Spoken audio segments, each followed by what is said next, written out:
سبق أن ذكرت سوف نناقش اليوم موضوع هام بالنسبة 28 من أكتوبر، وهو لقاء عزيز على قلوب الجزائريين، حيث استرجعت الجزائر في هذه التاريخ صوتها وصورتها عبر بسط سيادتها على مبنى الإذاعة والتلفزيون. أرحب بكم مرة ثانية معنا في هذا اللقاء الذي يكون أكثر منه مهني لقاء حديث أمام زملاء المهنة، لكن نريد كذلك أن نتطرق إلى هذا الموضوع من زاوية أخرى، وهي زاوية الصحفي جيل ما بعد الاستقلال ومما حمله مشعل الصحفيين الذين كانوا قبلنا وكانوا الصحفيين والمنشطين والإعلاميين ككل.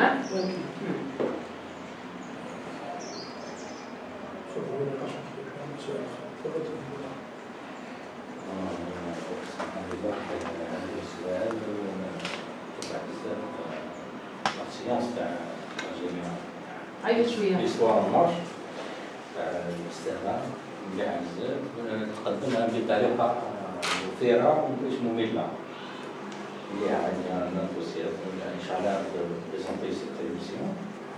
نحبيت نهار نقلبوه الجيري أون مارش. كذا على مستوى الراديو وعلى مستوى التلفزيون. جيل جديد، نظرة جديدة، ولكن بما بعد نفس الطريقة. Vis-à-vis des nouvelles technologies. Vis-à-vis des nouvelles technologies et vis-à-vis aussi de cette rude concurrence dans le domaine de l'audiovisuel en général. الآن اللي ما عندوش فضائي ربما سيادته مهددة. يكون هذا صدرا بشديد. هذا السؤال اللي راح نطرحه عليه. Moi, je pense qu'à propos de souveraineté palestinienne, je pense qu'elle est d'abord interne, c'est-à-dire au niveau national. Dès qu'on se fait écouter dès qu'on est écouté par les Algériens, qui sont eux les premiers concernés par ce que nous faisons, à partir de là, on peut prendre des dimensions un peu plus larges. Quand on fait appel à certains intervenants, il faut le dire que c'est grâce à une petite équipe qui est extrêmement réduite. Et je vous invite, si M. Chedouche nous le permet, vous êtes dans ce centre, à venir visiter un jour les locaux dans lesquels nous travaillons. C'est 3 fois rien. Je veux dire, à la limite, quand on reçoit des gens, on leur dit, nous on travaille dans le cimetière de la high-tech. On a 3 fois rien. Mais nous venons souvent parce que nous voulons le faire. Parce qu'on est alimenté par ce petit quelque chose que Madame Debèche connaît par ailleurs, qui nous aide à aller au-delà de nos limites. Nous amenons nos ordinateurs, on installe nos Skype, on amène notre matériel, nos outils qui nous permettent de donner une idée déjà positive de la radio à ceux à qui on fait appel. Mais effectivement, la dimension technologie ne peut pas être complètement exclue. Nous devons contacter les gens là où ils sont. Vous savez, il y a des destinations que l'on ne peut pas toucher. Il y a des pays que l'on ne peut pas contacter par le biais du téléphone. Alors qu'est-ce qu'on fait? On va prendre un sujet qui nous concerne tous et que nous partageons tous, la Palestine. Vous savez, souvent les Palestiniens ont des numéros de téléphone 972. On ne peut pas appeler parce que c'est une clé israélienne. Qu'est-ce qu'on fait? On les contacte par Skype parce qu'on a besoin de les entendre et de faire entendre leur voix.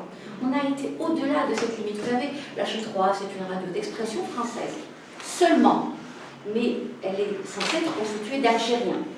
Qu'est-ce qu'on fait? Nous leur parlons en arabe. Nous traduisons nous ne doublons pas nos intervenants. Parce que l'auditeur algérien est algérien, donc il est censé connaître la langue arabe. Nous le laissons parler pour traduire par la suite. Et donc, je me rappelle quand on a commencé à la radio, il y avait une grande animatrice qui s'appelle Leila Boutaleb, qui nous disait « Je ne comprends pas comment est-ce que vous pouvez passer à l'antenne sans ressentir ce que vous faites. » Et donc quand on est à l'antenne, on se doit de ressentir ce que l'on fait. Même s'il y a des sujets qui n'intéressent pas le commun, qui ne nous intéressent pas tous, mais on se doit de ressentir ce que l'on fait, d'avoir des intervenants de qualité. Je vous promets que la chose n'est pas effrayante. Il suffit juste de persévérer. Il faut avoir un téléphone, un numéro de téléphone, deux ou trois contacts et commencer sans lassitude à remonter l'échelle des contacts jusqu'à avoir l'intervenant qu'il faut. Mais il nous faut distinguer les intervenants. Tous les intervenants n'ont pas le droit d'avoir une tribune. Il faut le dire, il y a des intervenants qui ont besoin de nous pour faire passer leur message. Mais on a certainement commis des erreurs. Mais à la longue, on se met à distinguer qui mérite de parler aux Algériens et qui mérite moins de parler aux Algériens. Parce qu'il nous fallait connaître notre audimat, il nous fallait connaître l'auditeur algérien. C'est pas parce que nous sommes la chaîne 3 ou la chaîne 1 ou la chaîne 2 que nous sommes des particularités. Non, nous avons un même auditeur qui est l'auditeur algérien à qui il faut savoir parler. En fait, non, pas savoir parler. À qui il faut parler son langage. Parce que nous sommes issus de la société algérienne. Nous connaissons les préoccupations de la société algérienne, y compris les préoccupations à caractère international. Et donc, il me semble que c'est ce qui a fait cette particularité.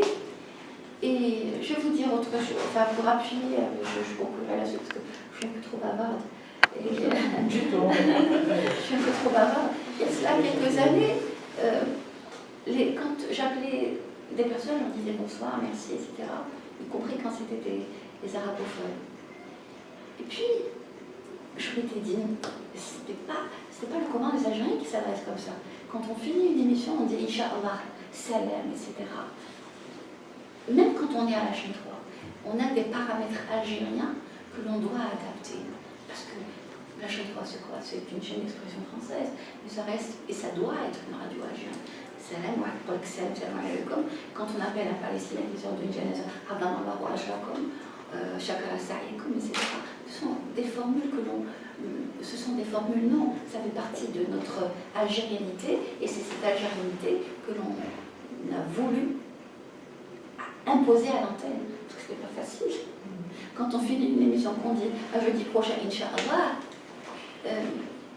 c'est pas encore, ça ne rentre pas. Mais on le dit, on dit, nous sommes algériens, et il y a un langage que l'on a décidé d'adopter, bon gré, mal gré, bien.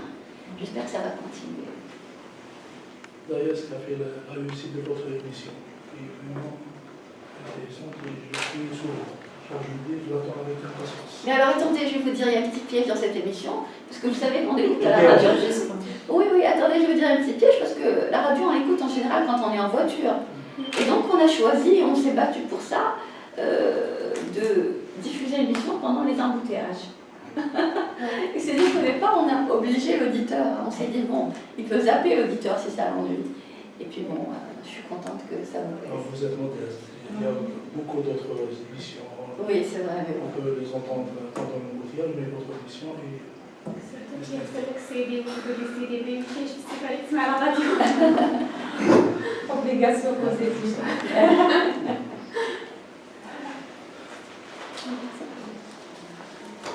On a une question par rapport à l'ouverture de l'audiovisuel. Mais c'est dans le contexte.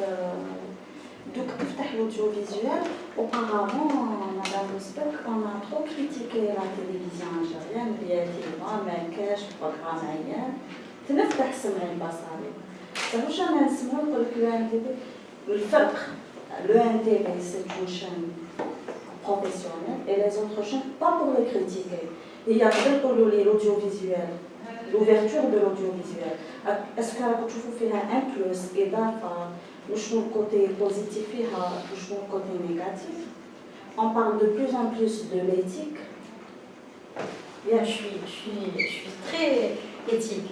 Et je trouve que ces chaînes ne vont pas dans l'éthique, justement. Justement, je veux bien avoir votre avis sur ça. Et comme on a plusieurs points. Est-ce que c'est un plus? On évoque de plus en plus l'éthique.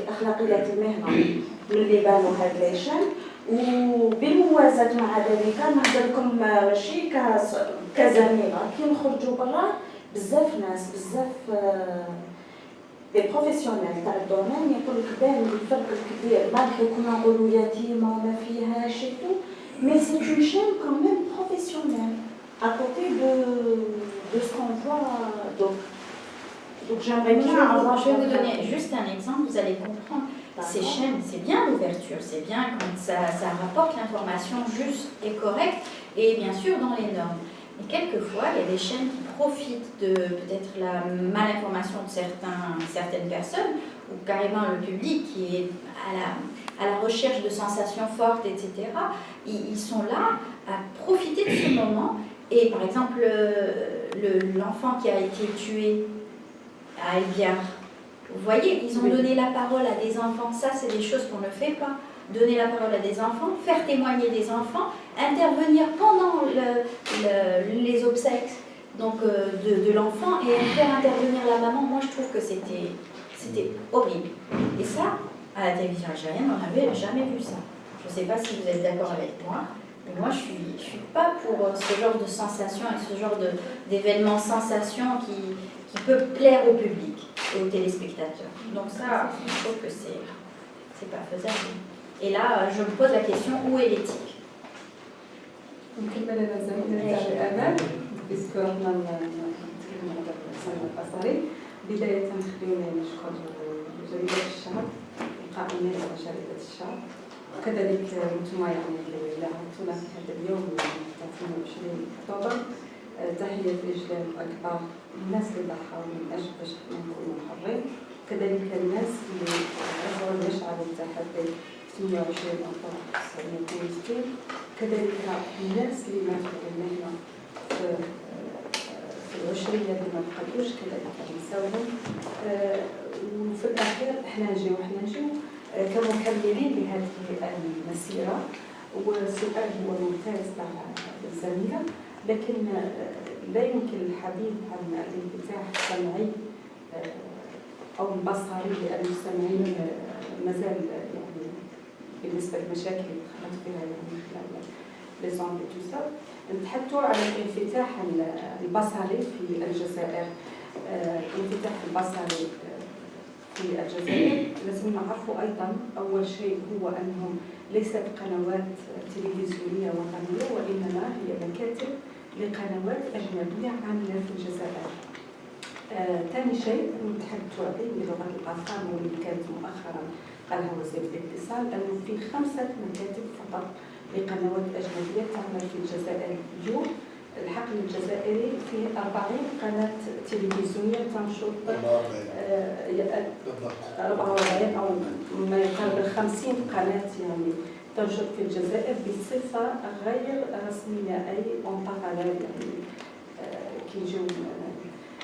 بالاضافه الى هذا هي تجربه ممتازه ان يكون فيه انفتاح، لان اي انفتاح ياتي باشياء ايجابيه واشياء سلبيه ايضا.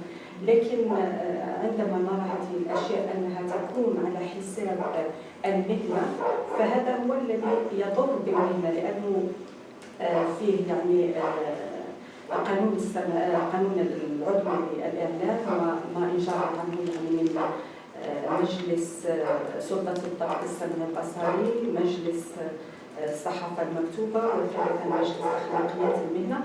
لكن هناك يعني مازال هناك يعني لا اقول تعطل ولكن ممكن بطيء يعني مازال ما كانتش هذا المشهد. لهذا لا يمكن تقييم هذه التجربه الا في السياق يعني انها اضافه الى السمعي التلفزيون الجزائري. اتحدث عن التلفزيون الجزائري. التلفزيون الجزائري لست ناطقه رسميه ولكن عن تجربه يعني شخصيه في هذا، وهي تجربه قصيره بالنظر الى الزملاء لا معي. التلفزيون الجزائري المكلف والمهمه نتاعو الاولى هي قيام بالخدمه العموميه على غرار الاذاعه الوطنيه. لهذا كاين هناك دفتر شروط، هناك اخلاقيات حتى بالنسبه لاخلاقيات داخليه داخل المؤسسه. يعني لا يكون هناك متاجرة بالخبر ولا غير ما تقوم به الصحافة الخاصة، لأن ما نراه في القنوات هو صورة مصغرة لا يوجد في الجرائد. يعني لا يهمها الربح، ولكنها يهمها المؤسسات، يهمها تقديم خدمة إعلامية في مستوى للمواطن، يعني إعلام المواطن، تقديم له المعلومة اللازمة. لهذا هنا تكبر المسؤولية، مسؤولية الصحفي داخل بمؤسسة التلفزيون الجزائري. ربما في بعض من الأحيان كما قالت سميرة يعاتبوننا أننا لا نشارك الأخبار، أننا متأخرين عن الخبر، لكن في نهاية المطاف يعني من خلال هذه التجربة تاع 4 سنوات لانفتاح القنوات الأجنبية يعني المواطن عاود رجع نقطة البداية وهي التلفزيون الجزائري. لماذا التلفزيون الجزائري؟ لأنه يقدم خدمة ضرورية، خدمة صدقية الخبر الذي يقدمه والمعالجة من كل الأطراف. نحن نأمل لانفتاح أكثر طبعا. الزميل شلوش ربما يفيدنا التجربة مع زملاء تجمعني بهم ذكريات جميلة. أولا مع الأستاذ عبد الفليس احنا كنا خرجنا مع بعض في عدة مهمات خارج، ولا تعرفت عليه يعني مدة، عرفت فيه إنسان مهني ومتمكن، بدليل أننا كنا كثير من نستضيف في برامج في الإذاعية، لأنه فعلا صحفي يعني متابع ومهم بالأحداث، من الصحفيين اللي يشتغلوا يعني بعيدا عن الضجيج وبعيدا عن الأضواء. أيضا الأخت أمينة دباش يعني مشوار كبير معها. احنا كنا أنا والأخت أمينة دباش في وقت من الأوقات في أحد الفترات الزاهية تاع الإذاعة الجزائرية في التسعينيات، يعني كانت عندنا برامج. احنا كانت القناة الأولى نموذج في العالم العربي يعني بصراحة، يعني في اللقاء في النقاشات والنقاشات يعني وحتى في الممارسة في الحرية، فيها مساحة كبيرة من الحرية. الكثير أنا سافرت كثير للإذاعة، من أفضل الإذاعة أنها مكنتني أنني يعني أخرج كثير، وأنا في الحقيقة أزهى الفترات تاعي لما كنت ممارس. أنا لما حولوني على المهمات الإدارية والتسيير قلت لهم الإدارة جنت علي. أنا كتبت مقال لما كانت مجلة الإذاعة، كتبت مقال وقلت فيه الإذاعة جنت علي لما أبعدتني عن الميكروفون، يعني أنا حياتي كلها يعني ممارس يعني، والإذاعة مكنتني أن نبدأ أولا كمقدم محرر مقدم في الإذاعة، ثم محرر مقدم رئيسي، وأيضا يعني مارس كل أشكال العمل الصحفي، مقدم برامج حواريات تحقيقات وتوقيتات الميدان، خرجت كثير من المهمات الخارج أيضا. وغطيت يعني أحداث كبيرة يعني هذه هي الفترة الزاهية يعني. ولكن حتى أيضا مهام. Je suis en grande partie d'accord avec ce que vous dites, M. Chilouche. Élève un petit peu la voix. La radio, dans les années 80, était effectivement performante. Il y avait une équipe des journalistes performants qui travaillaient, qui avaient du potentiel. Mais nous sommes en 2015. Et la conjoncture internationale nous oblige à aller à la même vitesse.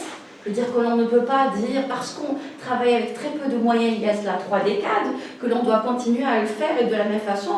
Aujourd'hui, il y a un rythme, il y a une force dans l'information, dans les médias qui nous parvient de l'extérieur, qui nous oblige à aller, ne serait-ce qu'à la même vitesse, M. Chelouche. Effectivement, le potentiel était différent, effectivement, il était réduit, mais il était volontaire. Mais alors aujourd'hui, comment faire? Comment faire? D'autant que la conjoncture nous oblige à être aussi performants que nous l'étions avant.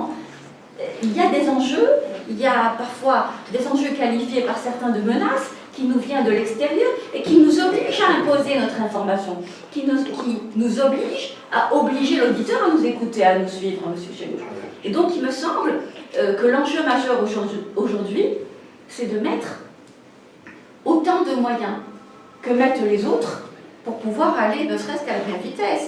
Et puis, à propos de l'ouverture de l'audiovisuel, vous avez raison, l'ouverture du champ audiovisuel est un stimulant majeur. C'est-à-dire qu'à défaut, à la radio, peut-être que le problème ne se posait pas de façon aussi pointue qu'il ne l'est à la télévision, parce qu'à une certaine époque, la concurrence était endogène entre les différentes chaînes.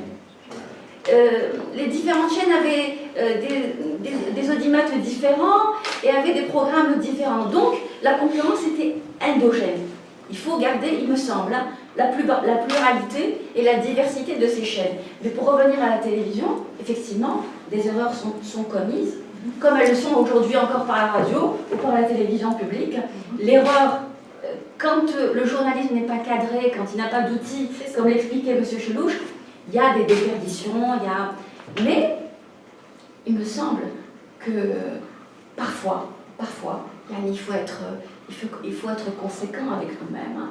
Parfois, on s'éloigne de cette proximité dont parlait M. Chelouche. Dans les sondages, certaines chaînes de télévision qui sont aujourd'hui contestées, contestables, on peut utiliser tous les termes que l'on veut, le sont effectivement. Et dans les sondages, je suis désolée, les sondages sont ce qu'ils sont. Hein. Non, c'est pas de critique, mais je dis que ces chaînes de télévision, qu'est-ce qu'elles ont fait? Elles ont fait dans la proximité, elles se sont adressées aux téléspectateurs directement. Est-ce qu'il ne faut pas, à mon sens, tirer profit de cette expérience à l'avantage de la télévision et à l'avantage de la radio? Peut-être que oui, peut-être que oui. Demain, s'il y a des radios privées, elles existent aujourd'hui sur le web, M. Chelouche. C'était une certaine période Oui, elles existent. Concurrence directe pour la télévision. Elles existent sur le web. Dans les années 80, la chaîne 1 était une référence. La chaîne 3 était également dans le bassin maghrébin. Qu'est-ce qui a fait que nous ayons autant reculé? Je ne sais pas si nous avons autant reculé. Qu'est-ce qui a fait que nous n'ayons pas avancé? Allez, on va être un peu plus gentils. Hein. Pourquoi est-ce qu'on n'a pas avancé? Il doit y avoir des facteurs. Enfin, réfléchissons ces facteurs. Essayons de profiter. La formation. Essayons de profiter de cette expérience, de ces télévisions encore naissantes, parce qu'elles sont encore naissantes, dont le personnel vient du public, pardi. Ils ne sont pas sortis de nulle part, ils sont venus du public, ils ont bénéficié de l'expérience du public, ils ont été invités par des émissions dans la profitance, et puis essayons de prendre le meilleur de ces dernières pour pouvoir nous construire. معليش وهو انه القنوات اول شيء نبدا به هو انه الاستطلاع نتاع الراي اللي قامت به مؤخرا وكاله اجنبيه من تونس تقول بانه التلفزيون الجزائريه الثالثه تحتل المرتبه الاولى من حيث المشاهده في الجزائر. هذا مكسب لنا اول شيء. طرحتي مشكل مهم جدا وهو الجواريه في العمل الاعلامي. تحدثت على الجواريه بالنظر الى القنوات او المكاتب الموجوده هنا في الجزائر. تحدثوا على التلفزيون الجزائري عنده دفتر شروط اول شيء ملزم باش يكون يلبي رغبه الطفل، رغبه الشاب، رغبه الشيخ، رغبه المسؤول، رغبه المواطن، رغبه المواطن المثقف، يعني هناك عده شرائح يلتزم أن يواكبها التلفزيون الجزائري. نعم، خدمة عمومية مهمة جدا. القنوات التي نراها يعني تقارن التلفزيون والقنوات الموجودة والعمل الجواري نلاحظ بأن هذه القنوات بين قوسين غير قانونية، وهناك أيضا تعتمد على العمل الريبورتاجات الميدانية، وهي بالنسبة إخبارية أكثر منها أنها تلبي كل شرائح المجتمع. لهذا نجد أنه أي صغيرة ولا كبيرة يذهبون إلى الشارع، وكأن التلفزيون هو كما يقولوا رجع صدى بما هو في الشارع. والمهمة تاع التلفزيون ماشي رجع الصدى، هو خدمة عمومية، هو كما كان يقول الزميل شلوش أخلاقيات مهنة. ما هي الخبر الذي نريد أن نقدمه، هو الكيفية التي نقدمه بها، وكذلك الطريقة التي نقدم وماذا نريد من وراء إعطاء هذا الخبر، لأنه غالبا دوكا يعني المعركة بين في القطاع السمعي البصري هي بين خدمة عمومية وخدمة تجارية. الربحية هي ربحية أكثر منها خدمة عمومية. الإثارة، لكن الإثارة هذه تكون عندها شهر، تكون عندها سنة، لكن بعد ذلك نلاحظ اليوم يعني حتى المشاهد يعني في الشارع يطلع عن كسروا لي راسي. J'entends bien ce que vous dites. Mais comment est-ce que vous voulez attirer l'attention des pouvoirs publics? Je comprends ce que vous dites, effectivement. Faire dans le trop tue le sujet en lui, hein. Je comprends parfaitement.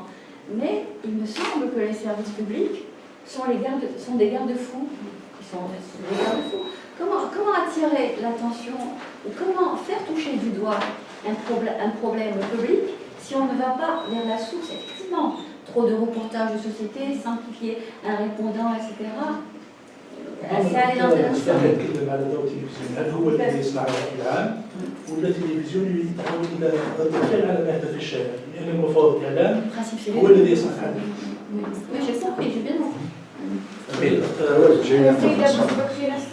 في نفس الإطار، هناك العديد من الانتقادات حول الاهتمام التلفزيون الجزائري بالمواضيع السياسية أكثر منها المواضيع التي تخص المواطن، يعني تمس المواطن بصفة مباشرة.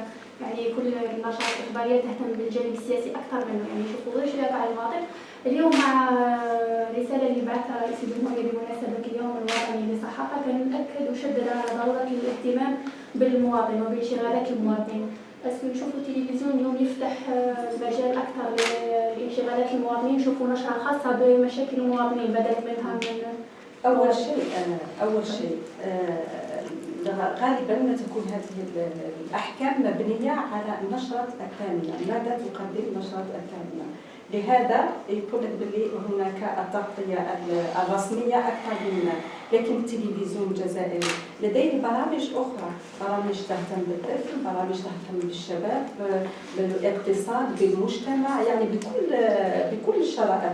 لكن تركيز المشاهد الجزائري وربما هذا يعني الانشغال اليومي تاع المواطن وما إلى ذلك يجذب إلى النشرة الثامنة فقط. وما من النشرة الثامنة نحاول كاين محاولة لخلق توازن ما من خلال دائما كاين هناك موضوع يهم المجتمع، لأنه التلفزيون الجزائري مرتبط بدفتر شروط كنت قلتها لكم، يعني بالتغطية الرسمية. كي يكون عندنا 25 وزير خرج في هذاك اليوم، يعني عندنا 25 على الأقل يعني 1:30 كي يكون اوف دو ديكلاراسيون 1:30 حسبي، يعني عندنا 40 دقيقة ولا حوالي 50 دقيقة غير في النشاط الرسمي. وكلنا يعرف المعايير يعني تاع النشرات يجب أن لا تتجاوز يعني 35 دقيقة. بعد 35 دقيقة يفقد المشاهد التركيز والمتابعة. لهذا فالتلفزيون الجزائري يجد نفسه بين نارين، يعني نار المواكبة للنشاط الرسمي ويعني خدمة أخرى هي مواكبة تطلعات المواطنين. لا كاين فيه نشرة محلية، فيه نشرة اقتصادية، لأنه هذا واش نقول لك يعني الظاهرة، لأن المواطن أصبح يركز على النشرة الثامنة، لا يرى كل البرامج وكل المواعيد التي تلبي رغبات مختلف الشرائح. النشرة الثامنة هي التلفزيون الجزائري، التلفزيون الجزائري هو النشرة الثامنة، لكن بالعكس التلفزيون الجزائري 24 ساعة على 24 ساعة بث للحصص. هناك 5 قنوات، هناك قناة قناة الجزائري، قناة الثالثة، القناة الأرضية، قناة القرآن الكريم، وقناة الأمازيغية. يعني هناك إجحاف في بعض من الأحيان عندما نطلق هذه الأحكام. أرى ذلك يعني مش عارفة، لكن كانت توافقوني. لكن ندخل في النقطة. شوف، هو بالنسبة للتلفزيون لازم الناس تعرف فعلا هي خدمة التلفزيون فيه دفتر الشروط. كثير من الناس ما يعرفوش باللي الحجم الزمني للإعلام الحكومي غير محدد، يعني يقدر يفرض عليك أنه الحجم يكون فيها ساعتين، ملزم عليك أنك انك تفوت الاعلام الحكومي. لازم يعرفوا الناس باللي اذا كان المؤسسه اللي تطبق قواعد المهنه واخلاقيات المهنه، التلفزيون العمومي مش التلفزيون فقط. انا في رايي فيه كفاءه في التلفزيون، احنا نعرفوا زملائنا، ولكن يظل فيه افراط في الحذر. وهذا يعود للسلطات العموميه مش التلفزيون، مش مؤسسات التلفزيون. المفروض التلفزيون العمومي هو اللي يكون عنده اكبر مساحه من الحريه، لانه فيه مهنيه وفيه كفاءات، وهو اللي يقدر التلفزيون العمومي هو اللي يقدر يعكس فعلا الحراك سواء كان سياسي ولا ثقافي ولا اجتماعي. أنا المأخذ بالنسبه لي انه ما فيش، رغم انه قانون الاعلام وقانون السمع البصري رغم انه ما زال الترسانه لم تستكمل، يجبر المؤسسات العموميه على انها تعكس تعدد الاراء والتيارات الفكريه. المفروض لازم تكون فيها. هنا اللي كاين افراط في الحذر، ما فيش فتح كبير على تعدد الراي ودخل. المفروض التلفزيون العمومي يعكس الحراك السياسي الموجود في الساحه، يعني اللي راه في القاعده اللي راه يعني شرعي، يعني الاحزاب الشرعيه لازم تلقى نفسها في التلفزيون العمومي، لانه فعلا التلفزيون العمومي هو اللي فيه توفر فيه شروط المهنيه وهذه ما تعودش السلطات العموميه مسؤوله عن هذا. الشخص هذه مسؤوليه اداره تاع الاذاعه، لانه لما يروح الشخص يروح الشخص البرنامج، المفروض البرنامج يقعد. علاش؟ لانه البرنامج يتابعوا اكثر من ملايين بشر يتابعوه ويسمعوه. انا موافقك، بصح البرنامج عنده une empreinte. Vous n'allez pas retrouver la même empreinte. Vous n'allez pas retrouver la même empreinte. Il y a ديروا كما نقولوا حنا في الاذاعه ميكرو تروطوار، سالي الناس على القنوات يعرف. عشنا احاديه الاعلام في الوقت اللي كانت زوج جرائد برك الشعب والمجاهد. عشنا تعدديه الاعلام من زوج جريدتين الى اكثر من 155 اكثر من 160 يوميه. نعمه اليوم من كما قالت لك الاخت كان لاجيري ولو تي في 5 قنوات اخرى، 5 قنوات، والقنوات الخاصه احنا ما علينا الا نباركوا هذه الماذا بينا. يعني كي تشوفي ليبيا في عز الازمه عندهم اكثر من 10 قنوات خاصه، بوكوا با سي بيان. بصح بغض النظر على القانون وسلطه الضبط واش كان يقول اخشلوش، الان كاين الضمير المهني والمواطن الجزائري يعرف. اليوم اصبح يعرف، تخرجي برا تقولي له قناه هذه ولا يقول لك يعرف، يعني يعرف ينتقي ويعرف كيفاش. حتى كاين قنوات اللي عندهم مصداقيه، كاين اللي ما يشوفوهمش، دونك سكي بيان في المواطن الجزائري يعرف، يعني راه على باله، عنده يعرف يخير كما قالت لك الاخت مريم واش يشوف، وين يتلقى الخبر، وين يامن بالخبر، وين ما يسمعوش، وين. دونك حنا كاعلاميين ماذا بينا انه تكون تعدديه، ماذا بينا كما قلت انت تكلمت عن الاذاعه، ماذا بينا تكون اذاعات خاصه واحد اخرين هي تضمن مناصب تاع شغل. نشوفوا معهد الاعلام يخرج يعني شحال في السنه، يعني يخرج ما شاء الله. كاين التوجه تاع شباب بمهنه الاعلام اللي هي من اجمل المهن في العالم. انت تضمن مناصب تاع عمل وتضمن ايضا التعدديه. سي بيان بو شفنا واش حدث مؤخرا عندما تغلقت جريده الوطن، شفنا الشباب كيفاش الناس قناه الوطن كيفاش الناس انضرت، يعني بعد ما كانوا ناس فاتحين يعني بيبانهم بيوتهم، يعني من خلال يخدموا تقنيين صحفيين تقاسوا ناس. دونك انت توفر مناصب تاع عمل، وبالتالي حنا نواكبوا ايضا التغيرات اللي يعرفها العالم.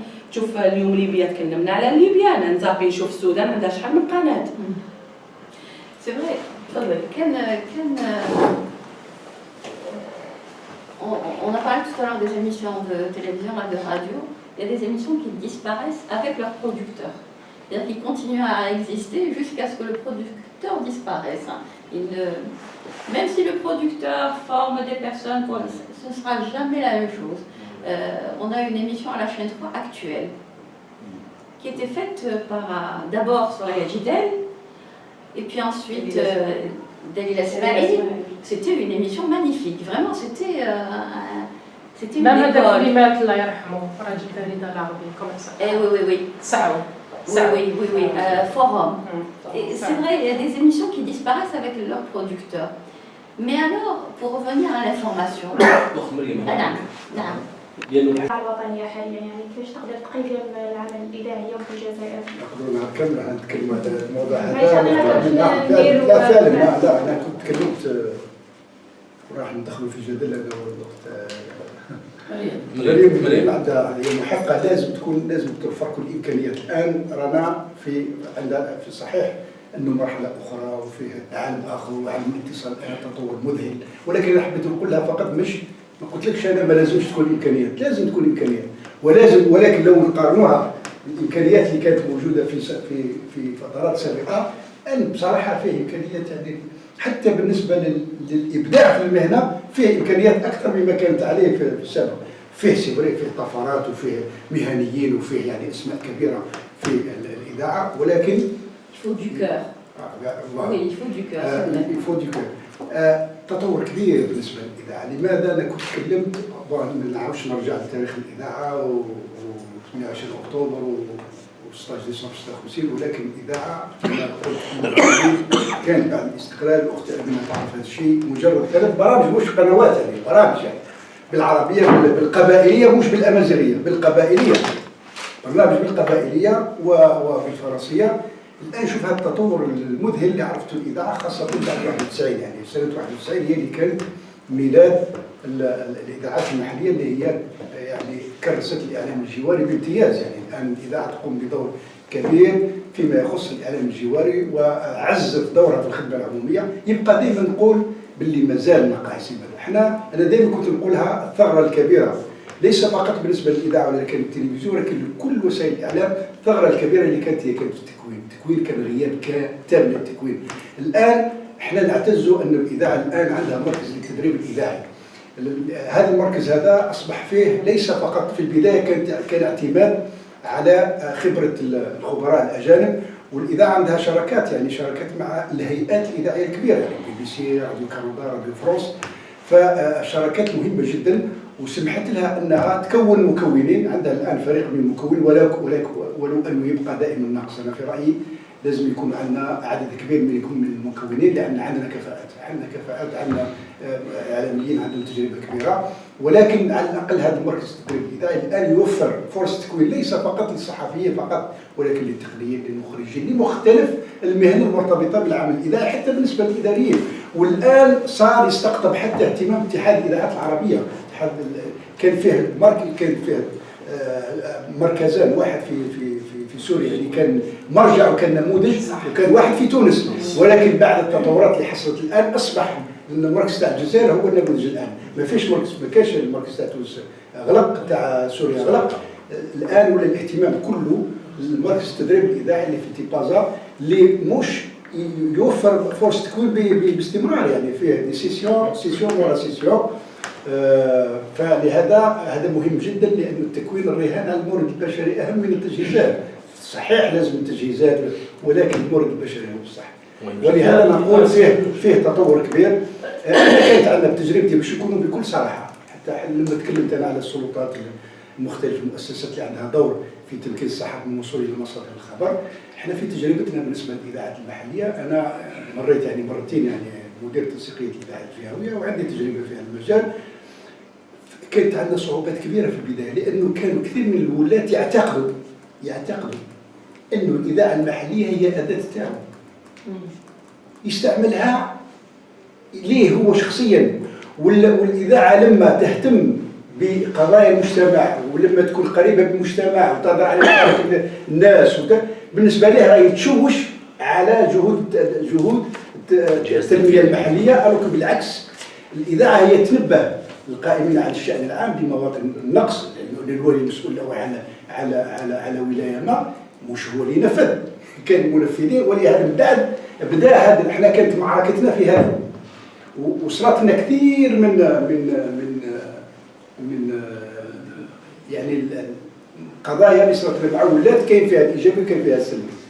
مثلا كاين وليمات كاين فيه ولات يعني اللي فهموا دور الاذاعه يعني امثله رائعه. مثلا كان واحد والي في معسكر اذاعه معسكر راح عملوا روبورتاج على حي قصديري في واحد الحي قديم من الستينات. لما سجلوا روبورتاج يسجلوا بعد يجيبوا الوالي يرد على الانشغالات تاع الناس. كاين فيها مرات تقول لهم بما معناها، تقول لهم واش الوالي وين على بالو بينا حنا الوالي عليه رجال غلاظ شداد يعسوا عليه ودايرين به، وين على بالو بينا؟ ما على بالوش بينا حنا وضعيتنا وكذا. تصوروا بلي الوالي بكى لأن الوالي هذا صح والي صح مسير صح وإنسان يعني إنسان يعني جاب بصبغة الإنسان وسمع بكى وقال للمرأة هذيك قال لها رد عليها قال شكر الإذاعة، قال الإذاعة نشكر الإذاعة لأن نبهتني ما كانش عندي كل المعطيات هذا الحي، وبالعكس أنا معكم ونحس بكم ونوعدكم في غضون شهرين أو ثلاثة كلكم تسكنوا. فعلا بعد 3 شهور تقريبا سكنهم كلهم.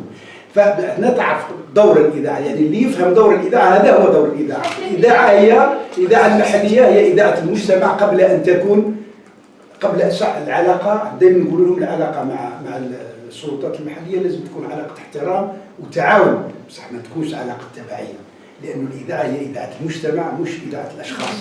فيه مثال آخر رائع نقولها لكم سيدي بالعباس لما كانت هذا المثال قلته في ندوة عالمية في مصر شاركت فيها أنايا، خصوها لدور الإعلام في محاربة العنف الممارس ضد الأطفال. شوف أهمية الإذاعة. كانت في سيدي بالعباس إذاعة فتية كانت كما فتحت، كانت فيه منشطات عندها برنامج موجه للأطفال، كانت تجيب فيها أطفال وتشاركهم في البرنامج، ومع ذكائها هي شافت بعض الأطفال منطويين منزوين ما يشاركوش، شفت واحد منهم تقربت منه بطريقتها الخاصة. شوف أهمية الإعلام، لأن باباه كان يسمع في الإذاعة، لأنه إذاعة سيدي بالعباس تاعو يسمعوها في الخدمة في برا كان يسمع في وليدو بدا يشكي من باباه، قال لهم بابا ما يهضرش معايا، بابا يزقي عليا، بابا كذا، بدا يبكي باباه اجهش بالبكاء وراح يجري للإذاعة وطلب الإذن من ابنه في الإذاعة. شوف قيمة مؤسسة إعلامية جوارية. تعرف هذا المثال هذا في داوة في النساء مثال رائع، ومن بعد نكملوا المثال هذا، لأن الإذاعة مهمة جدا في عملها الجواري. في هذا الإطار سي شلوش، حنا نتكلموا على إنجازات الإذاعة الوطنية، قلت بأن هناك إنجازين هامين بارزين للإذاعة الوطنية، مركز التأهيل الإذاعي الموجود في طازا، والإنجاز الآخر اللي هو هام كذلك وهو القنوات الجهوية. الإذاعة الإلكترونية، الإذاعة عندنا كثير من أنا معك بعيد سي شلوش نقولوا كيفاش هذه الإذاعات الجهوية أولا تقوم بتقوية المواطنة والتنوع الثقافي، ولكن كذلك تعزيز الأمن الوطني. نعم فعلا، والتنوع الثقافي. شوفوا الآن عندنا 27 إذاعة تتعامل بالعربية وبمختلف أشكال اللغة يعني فروع اللغة الأمازيغية، بمختلف الألسن تاع الأمازيغية. سي تري امبورطون، يعني بكري ما كانتش موجودة هذه. الآن عندنا في الإذاعات اللهجة المحلية موجودة بقوة في الإذاعة المحلية، سي امبورطون، بالإضافة إلى اللغة العربية بطبيعة الحال. احنا درنا تجربة مرة، كنا ننظموا لقاءات مع حصص مشتركة، فضاء مثلا بث مفتوح في الروج، ويجيو لي مثلا في كل مرة، مثلا مرة في باتنا، مرة في غردايا، ويجيو حوالي 10 إذاعات من مختلف اللي عندهم مختلف مكونات اللغة الأمازيغية، وينجزوا برامج مشتركة من أروع ما يكون، يعني بمختلف الألسن واللهجات، ويعدون برنامجا مشتركا وفيه التهوية وماشي غير الكلام فقط، وفيه يعني شكلنا ما نقدر نسميوه عرس بصراحة. كملتوا لي كواتشي تكملوا في 2012 آخر إذاعة بومرداس آخر إذاعة. حضرت النقاش تاعكم، vous parliez tout à l'heure avant ما ننتقلوا للإذاعة تكلمتوا على التلفزيونات. ثانيا نظن أنه لا يجب أن ننصف التلفزيونات الخاصة التي استحدثت مؤخرا في جانب على الأقل، هو أنها نجحت في استرجاع المشاهد الجزائري الذي كان يعني مقبلا أكثر على القنوات الأجنبية بما لها وما عليها، سواء لما أقول الأجنبية العربية والغربية. ليس الجميع لم يكن يشاهد هذه القنوات الأجنبية لأنه ليس معجبا بالتلفزيون الجزائري، ولكن بكل بساطه لانه لو كان نقعدوا دائما ناكلوا في العسل ça ne veut pas dire que le niveau de l'UNTV est faible. Mais non, mais on a besoin de changer.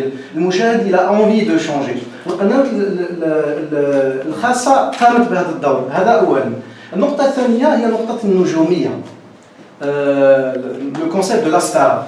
من قبل في السبعينيات الثمانينيات كنا نتكلموا على النجوم الاذاعه والتلفزيون في الجزائر، ولما نقول نجم معناها كي يتلاقاو به الناس البرا ويسلموا عليه. Ça veut dire que c'était des gens, des repères pour l'opinion publique، كانوا مراجع للرأي العام، ولما يقول شيء الناس يأمنوه لأنه عنده هذيك القوة الناعمة وعنده قدرة على التأثير. هل ما زلنا نملك أو نستطيع توظيف هذا المفهوم في الجزائر في الجزائر، خاصة وأنه في الإعلام العربي والأجنبي مازال معمول به.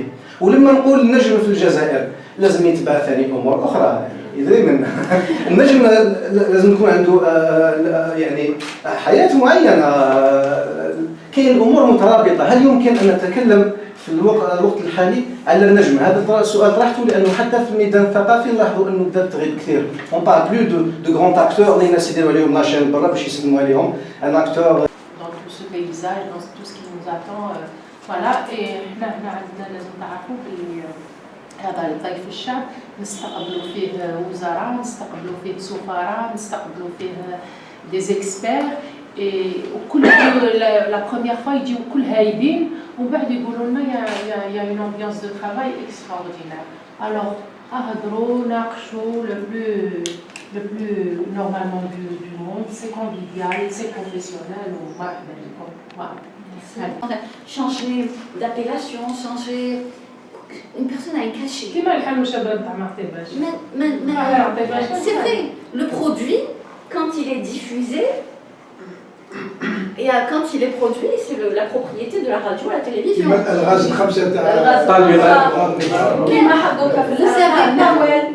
avez parlé de perdu de vue sur la télévision, qui était fait comme les chaînes. Et bien, le présentateur, il avait une façon, il avait une façon de présenter qui était propre à lui. Le programme peut être repris et présenté par d'autres personnes. Mais ceci étant, ça peut être mieux. Hein? Oui, exactement. Ça ce qui nous amène à dire et parler du Star System. Oui, et ça peut être mieux, ça peut être du présentateur. Quand il s'absente, ça lui s'absente pas beaucoup. Mais pour Yadel Solar, oui, c'est pas la même chose. Parce que la personne a un cachet. Et on exploite ce cachet, c'est du marketing. On exploite sa façon de parler, de présenter, etc. Ça peut être mieux, mais ça va être autre chose. Ça ne sera pas le même concept d'émission. Parce que les citoyens يقعد يشبه هو يشبه ماشي كيما الريم ريحة البلاد. الريم ne peut pas, on peut l'imiter, mais ce ne sera pas elle.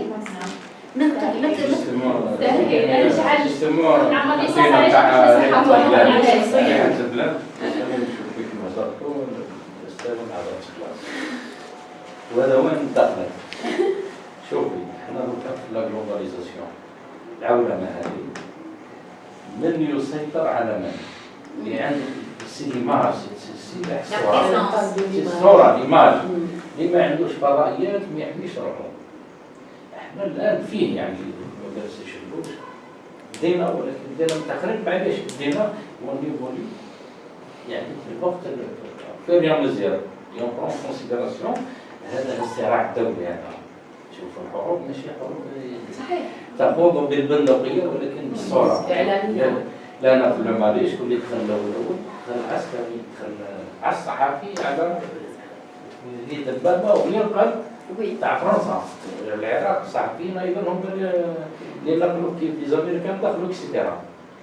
احنا الان من خلال النشاط القصص اللي دارها كما في التنشيط كيف يعني تمد بهذه الجسور هذا القصائد تجاه الجاليه تاعنا، في ظل هذه الجاليه ايضا خاضعه لضغط رهيب من فضائيات نون سيرمون تاع اليوم تاع فرنسا.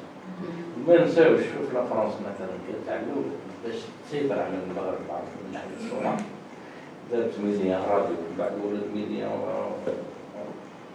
التلفزيون المشترك. Il y a eu la concurrence, il y a eu Beurre TV. ولو بالعربيه كي تروح تعدي في السفريات تلقى لي تحكي القنوات الفرنسيه بالعربيه موجوده بالعربيه ويمدوا برامج عربيه اكسترا. يعني التجربه هذه كيف يعني تقيمي هذا المسؤوليات في هذا الصراع من اجل تامين هذا الجانب من الجاليه تاعنا وفي نفس الوقت تكون هذه الجاليه جزائريه الكاشير الجزائري يكون معها. C'est très important, bien sûr, c'est un point très important. Alors depuis tout à l'heure, je vous entends parler, c'est vrai, ça m'a rappelé quelques souvenirs. C'est vrai, Amina Debech m'a rappelé aussi mes débuts à Canal Algérie. Et c'est vrai que vous parliez tout à l'heure de moyens.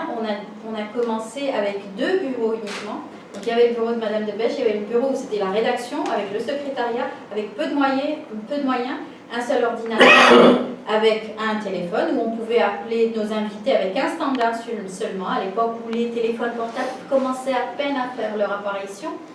Et la victoire, c'était de pouvoir obtenir, comme tu le disais, un numéro de téléphone et remonter à la chaîne doucement pour obtenir le bon numéro et avoir son carnet d'adresse.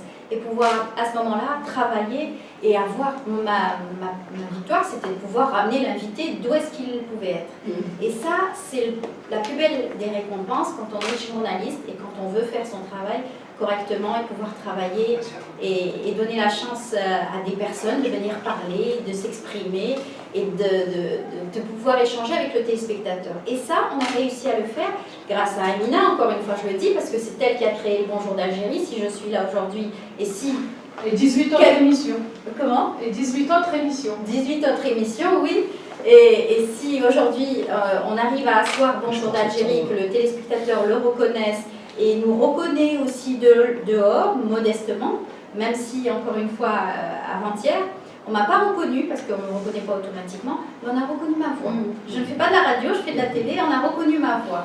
Donc là, ça me fait plaisir que les gens connaissent le programme, et qu'aujourd'hui encore, parce que l'année dernière, nous fêtions les 20 ans de Canal Algérie, encore une fois, et que le 28 octobre, nous allons fêter aussi les années encore qui s'accroissent. Donc, Canal Algérie, avec Bonjour d'Algérie, c'est une émission qui aujourd'hui se fait connaître, qui s'est fait connaître et qui est appréciée par notre communauté à l'étranger, établie à l'étranger. Et c'est vrai qu'on travaille pour elle et on essaye de donner la meilleure image qui peut être donc, de l'Algérie et montrer un petit peu toutes ces facettes qui font que l'Algérie travaille, l'Algérie est debout, l'Algérie essaye de s'en sortir malgré toutes les difficultés que nous avons. Et encore une fois, c'est vrai que cette communauté est très à l'écoute de ce que nous faisons. Et on a une grande majorité des invités qui viennent de l'étranger et qui passent par... Dieu sait comme c'est difficile parce qu'on est une petite émission avec peu de moyens, avec un studio qui quelquefois on a du mal à faire venir les invités. On se dit, on a honte parce que le petit studio est peu équipé, etc. Mais malgré ça, les gens viennent. Et c'est des pointures, comme ça peut être des gens, monsieur tout le monde. Et grâce à cet échange, les gens arrivent à nous faire confiance. Et ça, c'est la plus belle des récompenses pour le Bonjour d'Algérie. Et pour la chaîne aussi. Et pour la télévision algérienne. Comme vous disiez tout à l'heure, la télévision algérienne, il faut travailler, être sérieux, etc. On est prêt à se battre, bec et ongle, pour pouvoir dire que la télévision a sa propre position ou sa propre place sur la scène médiatique, sur la scène nationale et internationale. Et nous avons aussi, vous avez parlé aussi avec les stations régionales, on a cette mission de pouvoir donner la chance à tous de pouvoir parler et avec lesquelles on travaille. Les stations régionales, on a eu la chance de faire des émissions un petit peu partout. On s'est déplacé. Et voilà, c'est encore une fois une façon de parler de proximité et de pouvoir donner la chance à ces gens-là de donner leur avis et de participer en tant qu'Algériens aussi. Ils ont des choses à montrer, ils ont des choses à faire, ils ont des choses à dire aussi tous les jours. Donc on essaye malgré tout de donner cette chance. هذه الفرصة يعني فعلا سهل هذا تقليد إن شاء الله يكون يعني دائم في الأول في جريدة الشاب الثاني كنا نعمل به في مختلف وسائل الاعلام، يعني الان صحيح فيها لي فورم هذا في مختلف المؤسسات الاعلاميه حاجه مهمه جدا، ولكن بهذا الشكل في حميميه وفيه تنوع بالطرح، فيه تنوع وثراء في الاسئله، وراكم مرشدين بارعين انا نعطيها لكم.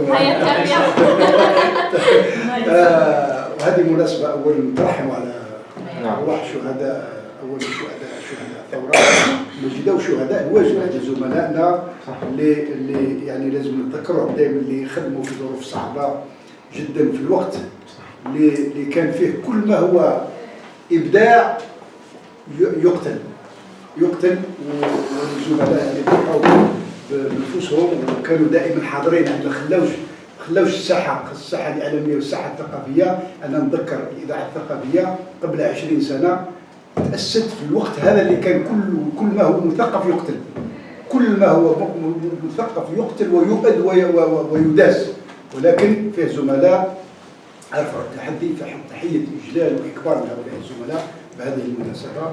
تبارك الله فيكم. Alors moi aussi je vous dis merci de nous avoir gentiment invités dans votre espace surtout. On sort très rarement de notre petit bureau, on travaille au quotidien, tous les jours. Donc j'ai eu du mal à m'arracher. Et la feuille de route d'Aïd Sinafia, parce qu'en plus d'être animatrice, je suis rédactrice en chef adjoint.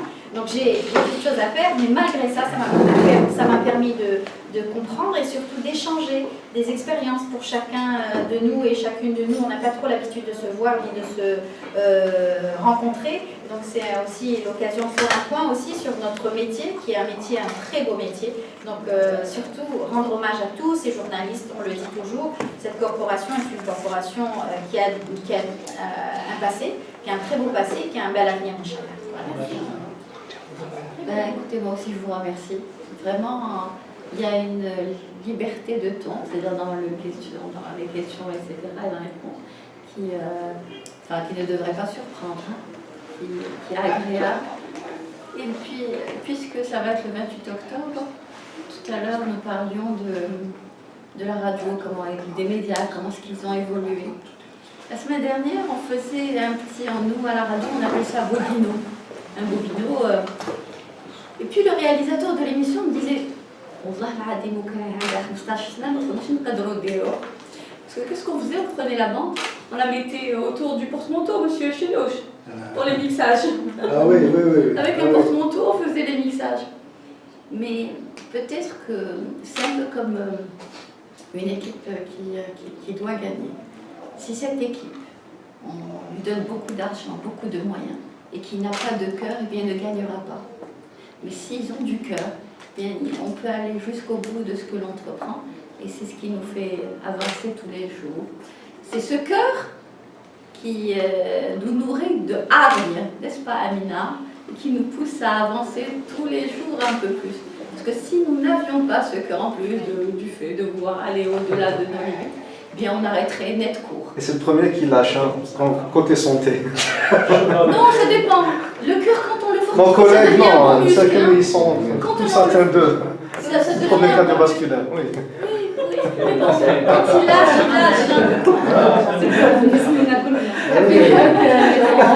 السيدة اللي كانت معايا من هذا المسار الطويل اللي كان فيه بزاف فرح. مدام دباش كانت المديرة تاعي وما بخلتش عليا لا بالتشجيع تاعها لا بالإنسانية تاعها ولا بالإمكانيات. أنا ذاك اللي كانت محدودة جدا، فيها أفراح وكانت فيها أحزان، لأنه كنا ماشي عشرية سوداء، الحمراء والسوداء. رغم ذلك ما فابيسي لي با، بقينا واقفين باش تبقى بلادنا واقفة. نصوتي صوت السيد شلوش باش نفرح الكل على شهداء الكلمة في الجزائر. وقالت لك الاخت ايضا قالت لك انه احنا نديروا لو بلو بون ميتي، صح، لكن هو من اصعب المهن في العالم. ربي ان شاء الله يقدرنا، ونحييكم كامل وشكرا على هذه الدعوه. شكرا لكم. vous êtes là,